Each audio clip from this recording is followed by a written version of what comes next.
Yo, what's going on, everybody? It's your boy Mythic bringing you guys another video, and as you guys see, the lighting is pretty situated now. We actually have some light. Got a ring light right here. Let me go ahead and show it off without trying to blind you guys. No, you guys are going to get blinded by it. But we got a ring light. We got actual good lighting now. So we have videos that we are going to pop out, and today we are going to be talking about yesterday's absolute disaster loss to the Denver Broncos. That was atrocious. We can all agree. But honestly, my honest takeaways from this is it doesn't matter. It's preseason. A lot of people are gassing that our third stringers suck. Like, let's be so for real. Like, I'm not worried about this. This is something that is completely overblown. A lot of people want Clayton Tune gone.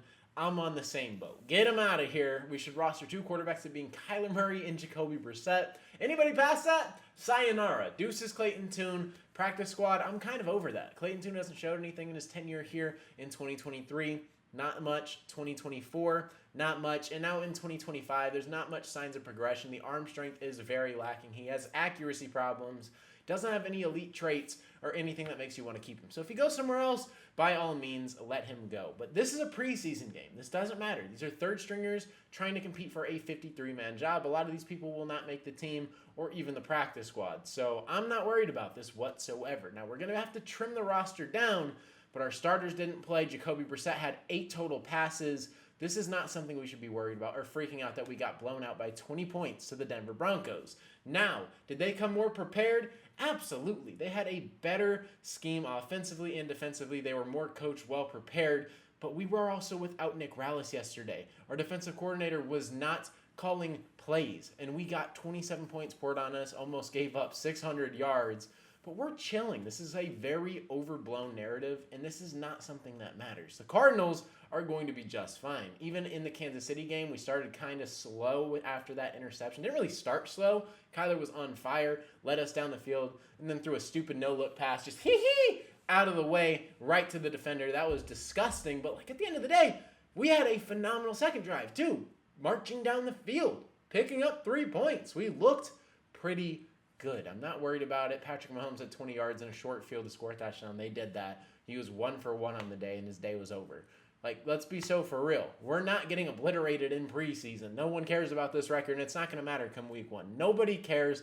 Everybody's taking it light. Say what you want, but I promise you Jonathan Gannon doesn't care. I watched the mic'd up Trey McBride video. He said, hey, I understand that you don't want to do anything, but let's just cheer the young guys on. And Trey McBride acknowledged that, and it was kind of like a joking, playful thing. Jonathan Gannon knows this does not matter whatsoever. He's not losing a preseason game and livid. Obviously, you want to win every single game. You want to put on a better performance than 7-27.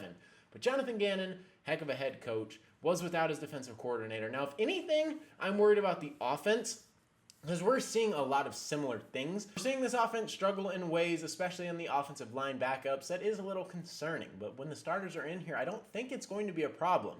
I want to see how the pass game looks in this year with Kyler Murray, Marvin Harrison Jr. I want to see if they can actually develop a connection, and it'll stop just being the Trey McBride show entirely. Now, Marvin Harrison Jr. still had a good season, but I want to know if Marvin Harrison can crack 1,000, be a wide receiver 1, and an actual threat, which will actually open up Trey McBride more.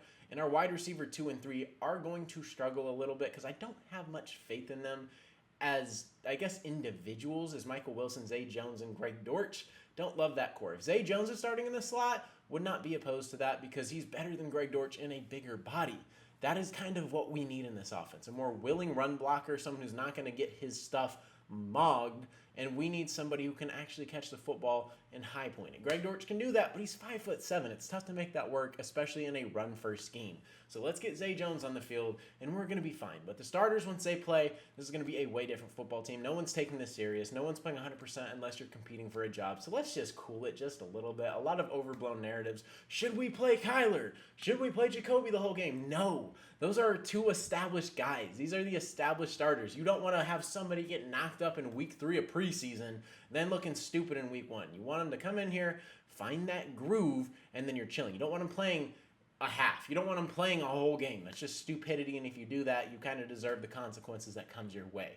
Every good head coach knows, at the very minimum, let them play a couple drives for the first 2 weeks, and that's about it. Maybe even just the first week like the Cardinals did. I would have liked to see the starters selfishly for maybe a drive, but like, that's just kind of just to occupy the boredom. That's the fan in me. If I'm a head coach, I'm probably not playing him. But as a fan, I want to see the starters. Obviously, I don't want to see a bunch of third stringers play. Like, it was hard to watch that game, but it is what it is. It's over. We got obliterated. Final week of preseason is here. Thank the Lord. And then we'll see roster cuts and the season is starting. But this is a very overblown narrative. 27-7 is tough, but it doesn't matter at the end of the day. It's humiliating in a way, but like, we're chilling. It's preseason. Nobody cares. So with that being said, that is going to wrap it up. You guys let me know your thoughts down in the comment section below. If you agree, if you disagree, if you think it's overblown, if you think it's getting blown the right way, pause. That sounds sus. But you know what I'm saying. Is this a narrative that is sticking? And do you think there's any validity behind it? And with that being said, that is going to wrap it up. If you guys are new to the channel and end up enjoying today's video, consider hitting that subscribe button. I post Arizona Cardinals and NFL content. So if you're a fan of either of those, this is the perfect channel for you. But we are so close to 9,000, so hit that subscribe button. Love you guys all. Hopefully you guys like the setup. It's coming together. But it's been your boy Mythic. Peace out.